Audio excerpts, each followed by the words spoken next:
12연기 특강입니다. 날이 많이 추워졌습니다. 부모님들 감기 걸리지 않도록 건강 잘 챙기시고요. 우리가 좀 상세하게 공부를 진행하느라고 진도를 많이 못 나가고 있는데 그래도 그렇게 공부를 해서 지난주까지로 오온에 대한 이야기까지를 마무리했습니다.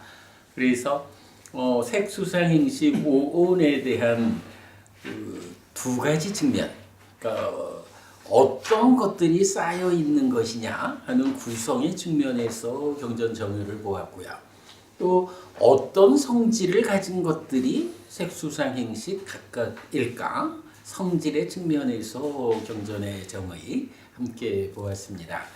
이 보면 각각이 별개인 것 같지만 그래도 오온을 온전하게 이해하자라고 보면 이렇게 어떤 것들이 쌓여 있는 것일까의 측면하고 어떤 성질을 가졌길래 그런 이름을 붙였을까라는 두 가지 측면이 함께해야 오온이 온전하게 그 의미를 드러낸다라고 말할 수 있겠습니다. 어쨌든 불교에서 오온에 집착된 것이 나다라는 것 때문에 가장 중요한 교리로서 오온을 보게 되는데 그래도 그 어려운 주제를 여러분들이 잘 이해해 주셔가지고 몇 주간의 과정을 거쳐서 잘 설명했다라는 것은 12연기 특강 중에서 아주 비중 있는 한 과정이었다 이렇게 말해도 좋을 것 같습니다. 그런데 오온 공부를 하면서 이렇게 정의라는 측면으로 알아봤는데 그 공부 과정에서 우리가 또 발견할 수 있는 것이 이런 점이죠.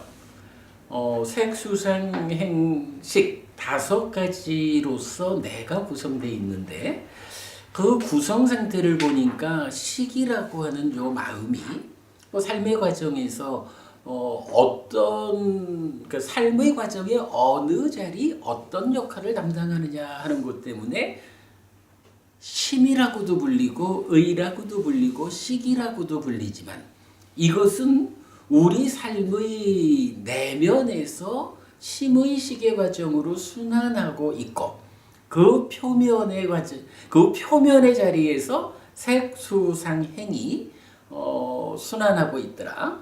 그래서 삶의 내면, 삶의 중심 되는 것으로의 식, 마음하고 마음과 상응해가지고 대응해가지고 삶의 과정을 구성하는 것으로의 색수상행 이런 관계를 볼 수가 있었어요. 그러다 보니까 뭐니 해도 삶의 중심 자리에 있는 식이라고 불리는 이 마음에 대해서는 색수상행 4가지를 우리가 2가지 측면의 정의에 입각해서 잘 아는 거 정도를 넘어서서 식은 좀 더 상세하고 넓은 의미로 우리가 이해해야 하는 필요성을 보았죠. 그래서 여러분 교재 87페이지가 됩니다.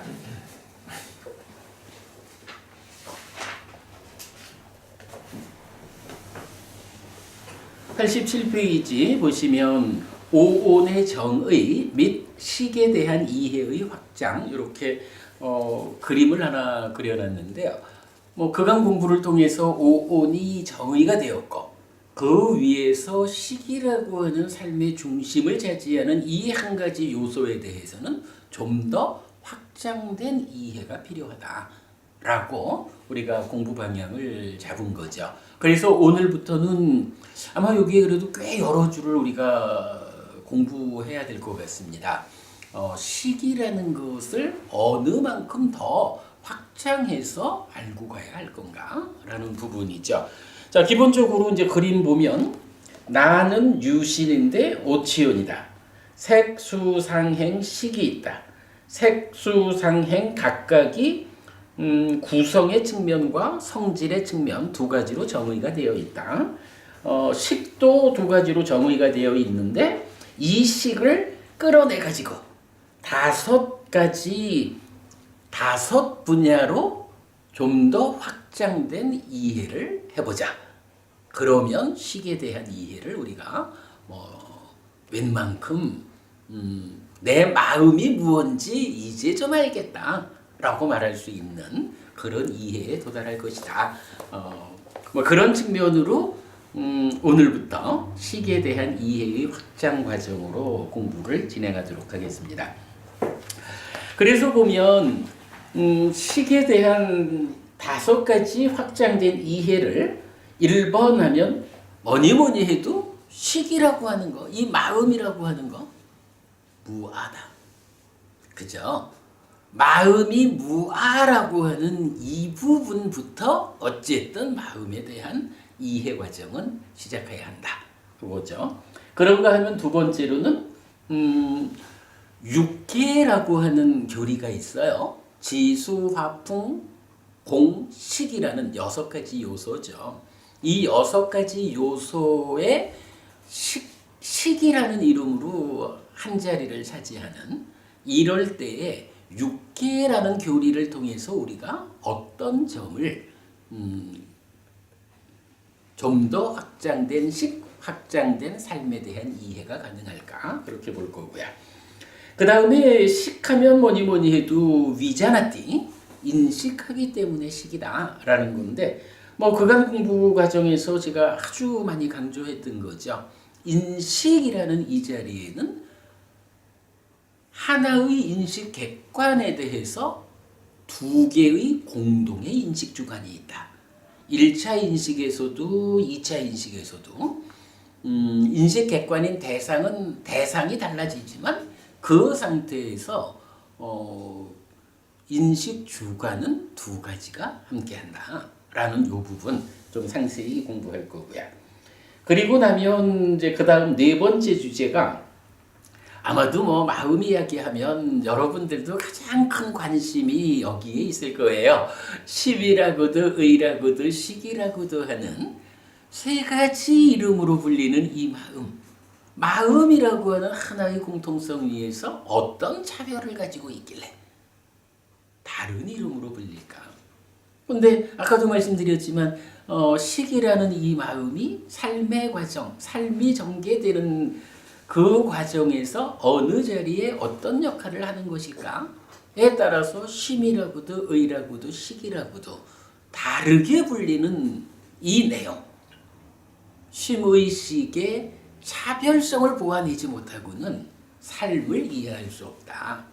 불교계에서 이 심의식의 차별성을 보완하지 못한 오랜 시간이 참으로 부처님 가르침을 많이 왜곡시키고 있다라는 부분 이제 말하고 있죠. 그 부분 좀 상세히 뒤에 말씀드릴 거고요. 그 다음에 이제 5번째로는 마지마니카야 38번 경이죠. 가래 부슴의 큰경 거기에서 보면 식이라고 하는 것이 어떤 것이냐 하면 아뜨만 아니다 라는 거, 그 조건성을 말하면서 부처님이 선언을 하는 내용이 있죠. 안식, 이식, 비식, 설식, 신식, 의식.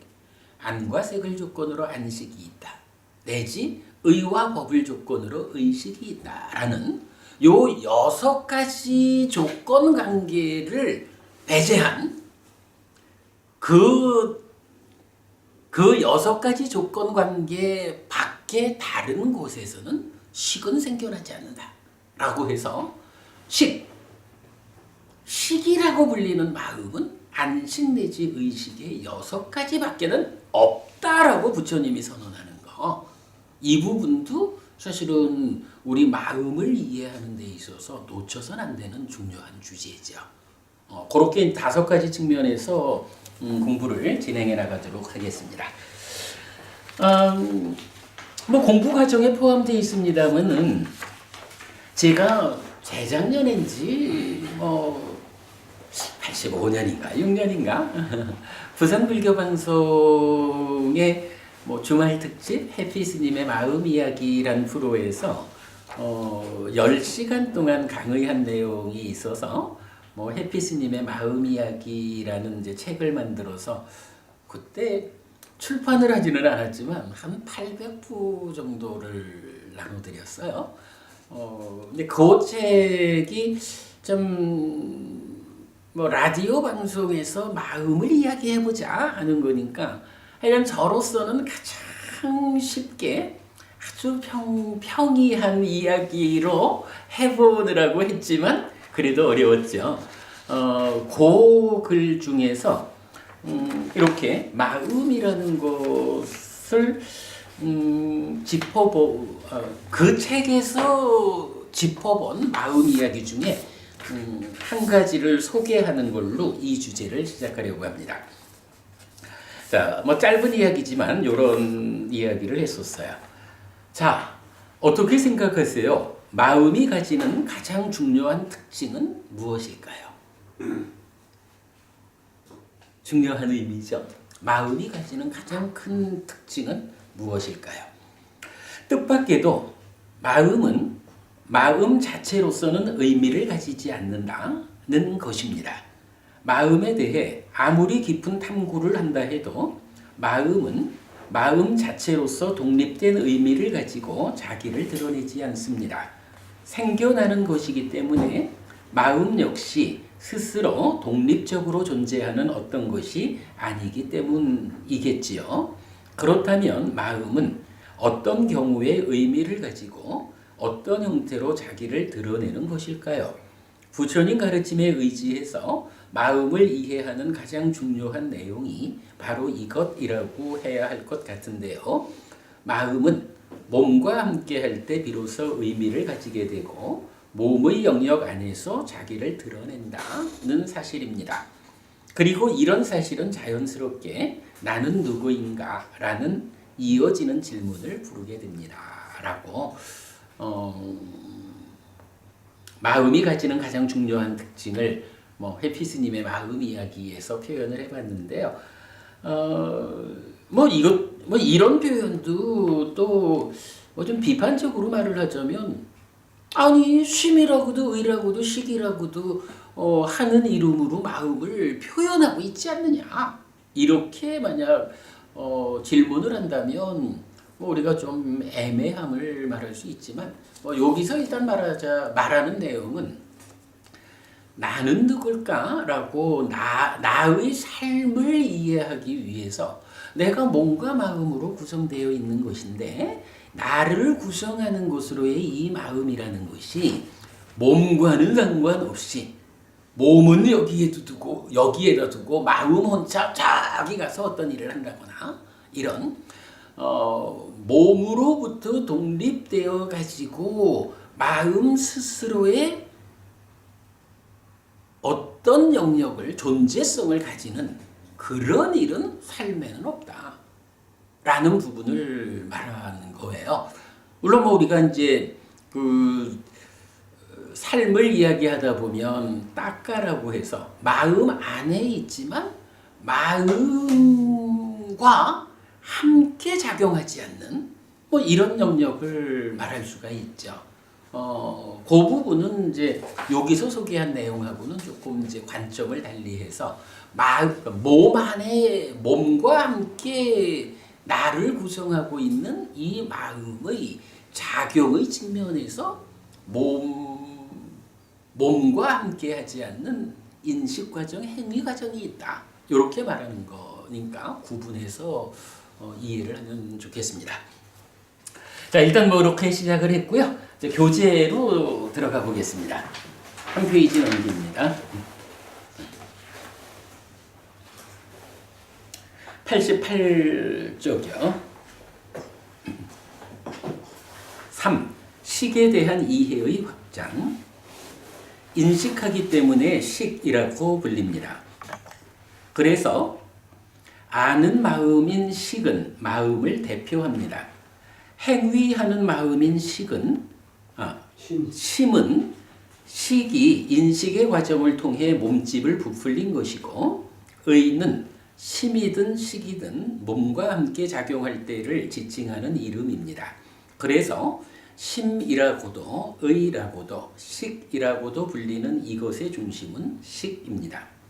그래서 삶의 과정을 누적한 누더기의 상태로 이 몸과 함께 살아가는 주관이 되고 죽은 뒤에는 새로운 몸과 함께 삶의 누적을 지속함으로써 전생, 금생, 내생에 걸친 삶의 일관성을 유지하는 윤회의 주체이기도 합니다.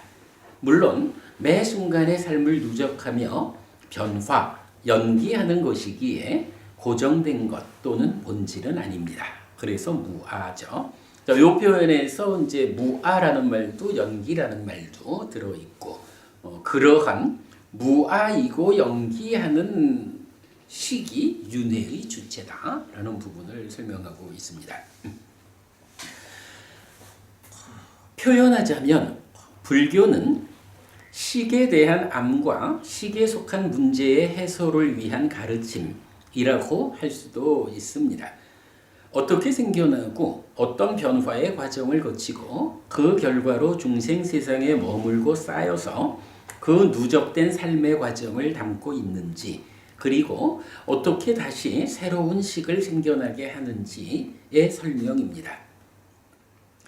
이 과정을 12단계로 정리한 것이 12연기, 고집이고 이 과정의 문제를 해소하는 방법과 실천이 8정도, 고멸도입니다. 그리고 과정에서 결과되는 불만족, 고와 그 불만족의 해소, 고멸을 포괄하여 선언한 것이 부처님의 깨달음이자 불교 안의 유일한 진리인 사성제입니다. 그래서 오온 중에서도 식은 좀 더 다양한 측면에서 설명되어야 합니다. 또한 경에 근거하여 설명함으로써 부처님의 설하신 바 의도에 어긋나지 않아야 합니다. 이런 필요성 때문에 여기서는 5가지 측면에서 식을 상세하게 설명하였습니다. 1.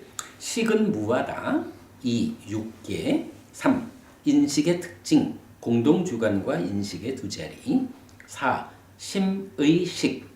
5. 식의 발생, 다른 곳에서는 생겨나지 않음.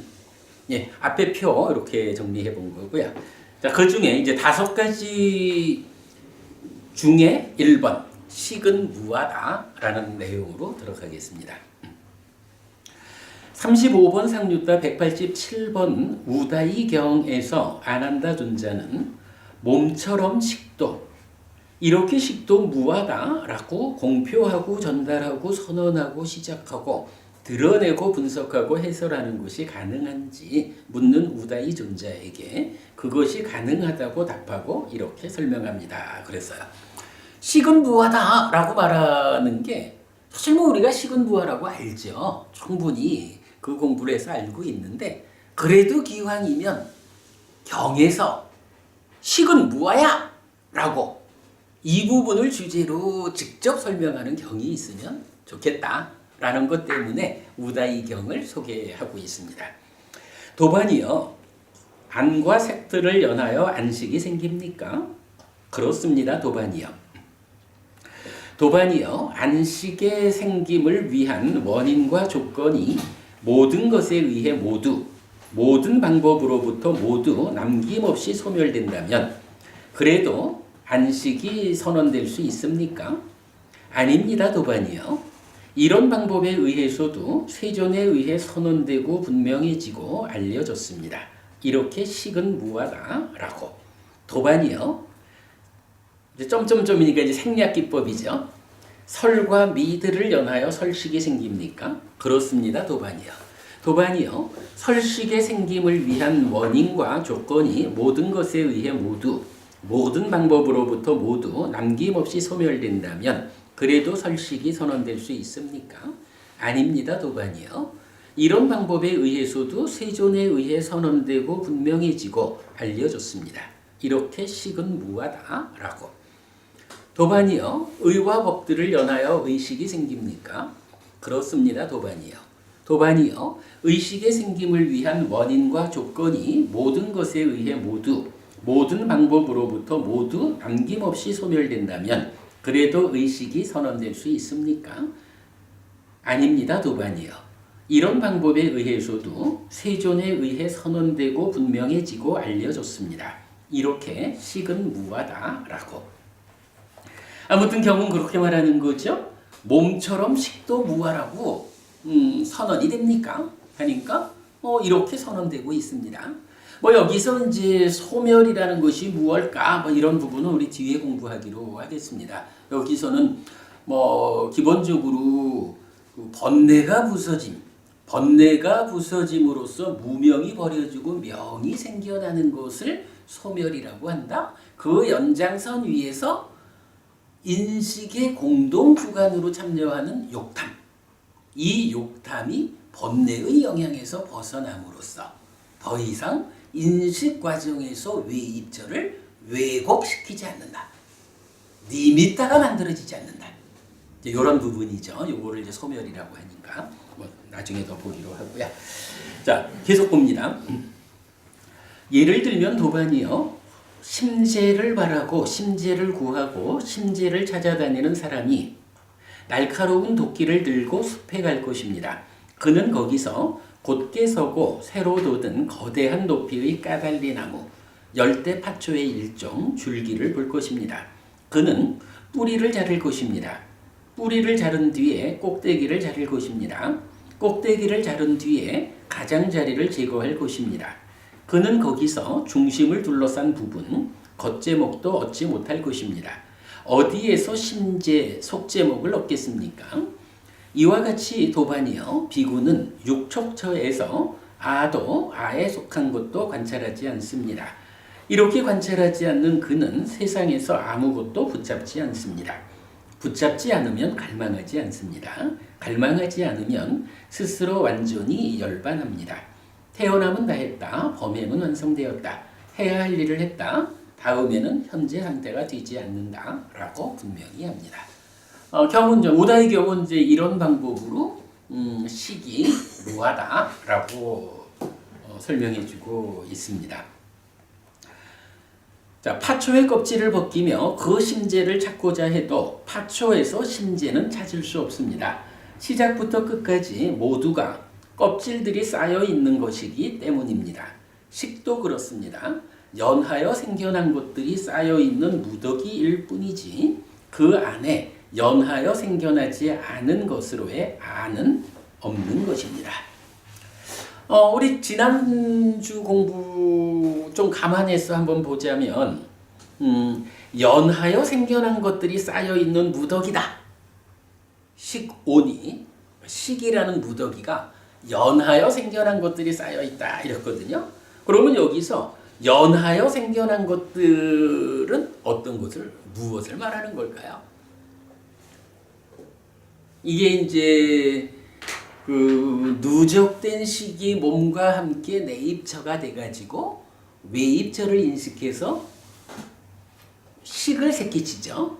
그럼 출산된 식이 함께 생겨난 수를 대상으로 상과 함께 인식해가지고 무명을 만들고 탐과진을 만들어서 몸집을 부풀려서 심이 되고 그 심이 다시 난디를 만들어서 가래가 되고 가래라는 이름으로 몸과 말과 의로 업을 짓는 거죠. 그런데 그 몸과 말과 의로 즉 신구의로 업을 짓는 그 뿌리가 되는 것으로의 이 심이라는 마음이 이미 번뇌의 영향 때문에 탐이라는 것을 담고 있는 거죠. 그래서 유위라고 불리는 중생의 삶의 과정으로 신구의 업을 지으면 어떻게 돼요? 그 업에 상응해서 식이 욕계든 색계든 무색계든 중생 세상에 머문다.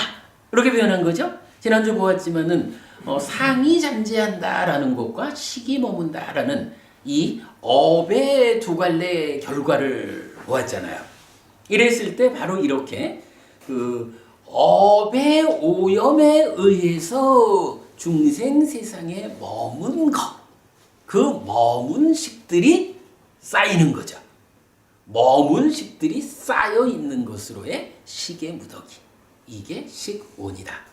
그리고 이렇게 업에 의해서 식이 머문다라는 것이 중생인 한 유의적인 삶, 유의적인 업이 지어지는 한에는 매 순간적으로 식이 머물고 쌓이기 때문에 이러한 것이 지속적인 식의 상태의 변화를 가져온다. 부하다. 스님 그러면 그것을 머문다, 식이 머문다는 자체가 식이 인식 작용을 한다고 이해를 해야 되거든요. 그거는 제가 좀 뒤에 가서 말씀드리기로 하고요. 네, 거기서 자꾸 헷갈려요. 여기서 이제 머문다라는 것은 요렇게만 먼저 좀 말씀을 드릴게요. 탐있음경이라는 경이 있어요. 우리가 지난주에 보면 식이 머물고 늘어나면 명색이 참여한다. 이런 부분에서 이제 그 큰 순환골이 연결했잖아요. 그 경에 보면, 그러니까 탐있음경에 보면 비유를 하나 해주는데 이게 이제 식이 머문다라는 것을 이해하는 참 좋은 비유 같아요.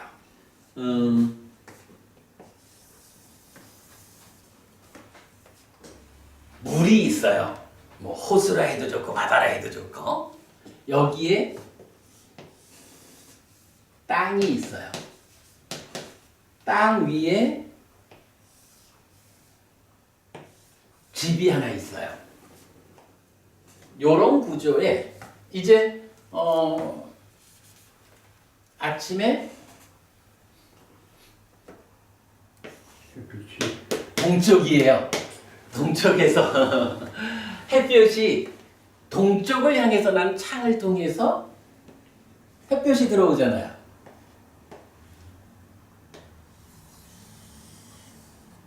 그러면 햇볕을 통해서 들어온, 그러니까 동쪽 창을 통해서 햇볕이 들어오면 이 햇볕이 어디에 머물까? 경은 그렇게 물어요. 어디에 머물까요?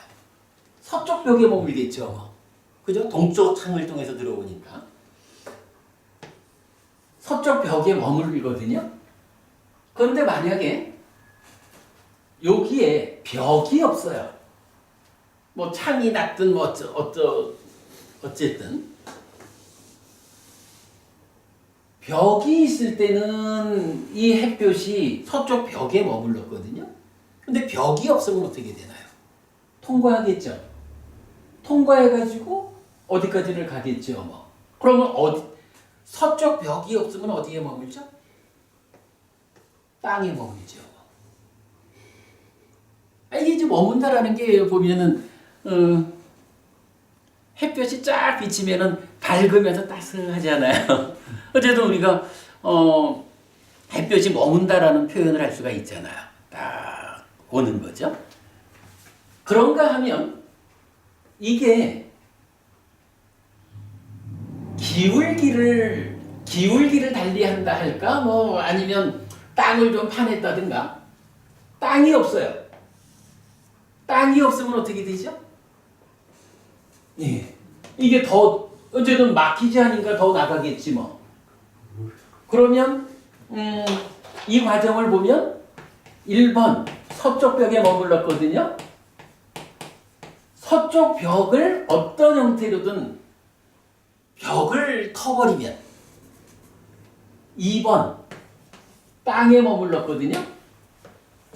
어떤 형태로든 땅의 방해를 해소하면 세 번째로 물에 머물거든요. 그런데 뭐 어떤 형편에 의해서 물도 없어요. 예를 들어서 이게 뭐 어떤 방법이든 하여간 동원을 해서 이거를 이 햇볕이 이렇게 비춰진다면 물을 만나지 못할 거 아니에요. 세부하게 대충 하면 뭐 우주로 날아가 버리나? 요런 비유를 하면서 경전은 이렇게 말해주는 것 같아요. 서쪽 벽에 햇볕이 머문다 라는 요거를 요게 욕계라는 낮은 세상에 식이 머문다. 뭐 이건 햇볕이 생겨났어요? 햇볕은 뭐 태양 안에서 뭐 어떤 그 작용에 의해서 햇볕이 출발을 했겠지 뭐. 마찬가지로 우리가 업을 짓는다라고 하면 그 업이라는 것이 어디에서 출발하느냐 하니 식에서부터 출발을 하는 거죠. 보통 말하는 식이 씨앗이고 가래가 수분이고 업이 대지다, 밭이다 이렇게 말하니까 식이라는 것이 그러니까 햇볕이라는 것을 이거는 출산된 식이 되는 거죠. 출산된 식이 생겨난 거예요. 그러니까 태양에서 출발을 한 거예요. 그런데 이게 출산된 식이 이제 가래가 함께해서 업을 짓는 과정, 그 업을 짓는 과정이 어떠하냐에 따라서 햇볕은 그냥 무한대로 우주 공간을 날아가 버리면 좋겠는데 아무데도 걸리지 않고 뭐 표현하자면 어딘가에 막히지 않고 자유롭게 햇볕은 우주 공간을 날아가면 되잖아요. 그런데 이게 어떤 업을 지었느냐? 햇볕이 어느 쪽을 향했느냐에 따라서 그죠? 어느 쪽을 향했느냐에 따라서 서쪽 벽에 막히는 아주 조금밖에 못 가고 막히는 경우도 있겠죠.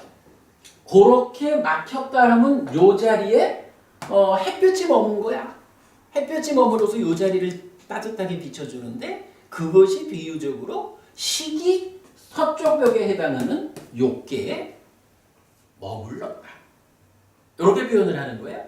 그러니까 식이 머문다라는 요 표현, 머문다라는 게 무슨 의미일까라는 부분을 어떻게 사전적으로 이해하는 것보다는 삶의 과정에서 식이 생겨나가지고 자유롭게 자유로운 어떤 식의 상태를 만들면 좋겠는데 그게 욕계라고 하는 낮은 삶의 영역에서 제한되어 버린다.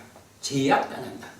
서쪽 벽이라고 하는 벽에 의해서 자유롭게 가지 못하고 막혀버렸다. 제약되었다. 이런 개념으로. 그런가 하면 서쪽 벽을 터버렸어요. 서쪽 벽을 트는 방법이 뭐죠? 수행이지 뭐. 수행을 통해 가지고 욕계라고 하는 소유라는 낮은 삶의 영역을 극복하면 이제 살아가면서 색성향 미촉이라고 하는 물질적인 것들에 대해 가지고 요거 내 거야지 라고 내 거 하려는 그러한 작용 때문에 어떤 일이 생겨요? 괴로움이 생기잖아요. 그 괴로움이 어느 정도냐 하면 욕계 중생의 삶이라고 하는 낮은 삶의 영역에 해당하는 괴로움이 생긴다고요. 그거를 욕계라고 하는 세상에 제약당한 삶이 되는 거죠. 그거를 이제 이렇게 그러니까 출산된 식이 씨앗으로 햇볕으로 가다가 어떤 업을 지었느냐? 욕계 중생에 해당하는 낮은 수준의 업을 지으면 욕계라고 하는 소유적인 삶의 위치에서 식이 머물러 버린다 이거예요. 그 식이 머물러 버린다는 건 뭐냐 하면 이 식이 쌓여 있는 게 그러니까 머문 식이 쌓여 있는 게 식온이잖아요. 그리고 오온 함께 해가지고 그게 난데 그 내가 있는 자리가 어디냐? 라니까 욕계라는 세상에 내가 있게 된다. 이런 개념이죠. 그러니까 식이라는 요것이 어디에 머물렀을까? 어느 만큼 제약된 삶을 살까? 몸과 함께 라고 할 때 가장 낮은 영역으로 욕계라고 하는 삶의 수준에 있다. 그거를 이제 표현하는 것이 저기 강목 스님 같으면 이제 시계 확립 이런 그 확립이라는 표현을 쓰시죠. 근데 저는 이제 그거를 요렇게 그 머문다라는 이제 번역을 하고 있고 마찬 그랬을 때 이제 수행을 통해 가지고 소유냐 존재냐 나는 더 이상 소유적인 삶에 매이지는 않는다 라고 해서 소유를 극복하면 존재의 영역 색계 무색계로 삶은 올라가잖아요. 그 삶이 올라가는 것을 표현한 게 이제 서쪽 벽을 뚫은 거야. 서쪽 벽을 뚫어가지고 이 햇볕이 제약당하지 않고 나가는 거예요. 그리고 그게 1차적으로 땅에 머무는 요 상태가 색계라고 하는 그 소유는 넘어섰지만 아직까지 몸이라는 이것까지를 싸잡아가지고 나라고 하는 우리가 이제 낮 시간에도 사문과경에서 말하는 제4선 이후에 암과 봄의 방향으로 나간다라고 하면서 이 보잘것없는 몸에 이 귀한 마음이 의지하고 묶여 있구나라고 알고 봄으로써 그 몸에 제한된 색계의 영역을 넘어서는 이런 부분을 보았잖아요. 이제 그런 개념으로 일단 땅에 머문다라는 이 비유가 출산된 시기 어떤 업을 짓느냐, 어떤 기울기의 업을 짓느냐 할 때 색계의 영역에 해당하는 것을 땅에 머문다 이렇게 표현을 한 거고, 그거를 이제 다시 넘어서 가지고 땅의 형태를 바꾸든 다시 넘어서 가지고 이제 남은 건 뭐예요? 색계라고 하는 몸과 마음을 싸잡아서 나요! 라는 요 상태까지는 이제 붙잡히지 않고 넘어가는 거예요. 근데 아직까지도 사실은 식이라고 하는 이 마음조차도 무아요. 이 식조차도 삶의 과정이 누적되고 변화하는 거지. 그거 신의 분신으로 해야 만 이런 거 아니요. 요 부분을 아직 보완하지 못한 게 뭐냐 하면 마지막으로 물이라고 하는 조금은 더 멀리 간 조금은 제약이 줄어들었지만 그러나 아직까지 햇볕의 입장에서 더 이상 진행하지 못하고 막히는 이런 제약에 갇히는 요게 이제 무색계가 되는 거죠. 어떤 업을 짓느냐에 따라서 그 식이 욕계 중생의 영역에 자기 자리를 잡느냐, 색계 중생의 영역에 자기 자리를 잡느냐, 무색계 영역에 자기 자리를 잡느냐 하는 것이 이렇게 설명되어 있고, 그런가 하면 이렇게 완전히 물도 없는 상태, 요런 상태를 이제 해탈된 삶으로 말해주는 거죠. 요거는 이제 우리가 좀 잘 이해를 해야 돼요. 앞으로 공부를 계속 해야 되는 거지만, 방금도 이제 우다이경이었죠. 우다이경에서 소멸이라는 얘기가 나왔었잖아요. 아라한도 노버부님, 아라한도 노버부님을 보고 노버부님이라고 알까요? 알겠죠? 모른다 그러면 깨달은 게 아니라 바보죠. 그죠? 예를 들어서 우리 이제 변보부님께서 공부를 열심히 하셔가지고 드디어 아라한이 되셨어. 그러면 아라한이 되신 노부부님께서 옆에 계신 변보부님을 보고는 내가 깨닫기 전에 나와 함께 공부를 하던 우리 노부부님이구만 이렇게 아실 거 아니에요. 그러면 그렇게 아는 것을 우리는 뭐라고 불러요? 그게 식이잖아요. 그죠? 근데 다만 그 식인데 어떤 상태의 식이냐 하면 깨닫기 전에는 욕탐이라는 게 공동의 주관으로 참여해서 만드는, 그래서 노부부님을 있는 그대로의 노부부님으로 보지 못하고 무언가 노부부님에 대한 소유가 작용했든 아니면 존재에 대한 오해가 작용했든 이런 식으로 보는 게 중생이잖아요. 욕계, 색계, 무색계 어느 수준이든. 근데 만약에 아라한이 노부부님을 보고는 이 사람은 노부부님이다 라고 할 때는 노부부님이라고 아는 것으로의 식은 생겨나잖아요. 뭐 부처님도 아실 거 아니야, 그죠?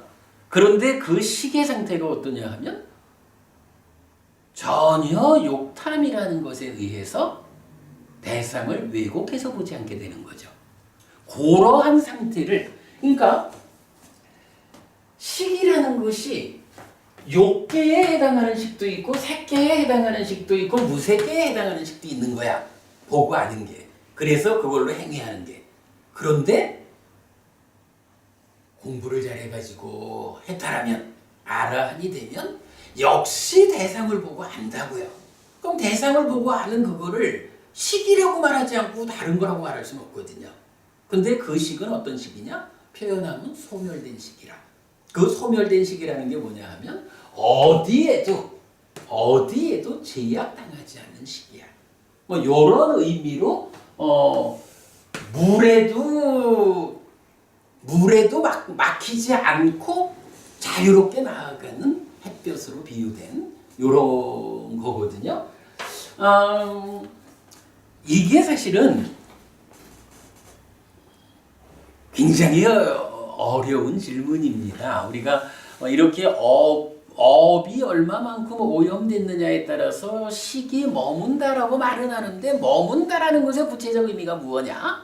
이 부분은 참 설명하기 어려운, 글쎄 해피스님은 그걸 정확히 알고 있는지 잘 모르겠어요. 그러나 저는 그나마 경이 알려주는 바에 의해서 대상을 인식해서 아는 것으로의 식이 생겨나는 것은 욕계 중생도 생겨나고 색계 중생도 생겨나고 무색계 중생도 생겨나고 아라한도 생겨나는데 이때에 욕계 중생의 식은 어떤 특성을 가지고 있고 색계 무색계 중생의 식은 어떤 특성을 가지고 있고 아라한에게서 생겨나는 이 해탈된 삶의 과정에서 대상을 아는 식은 어떤 특성을 가지고 있을까?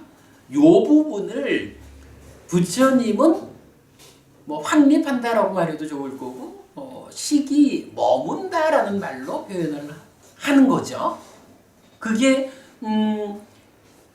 머문다라는 말이 왜 중요하냐 하면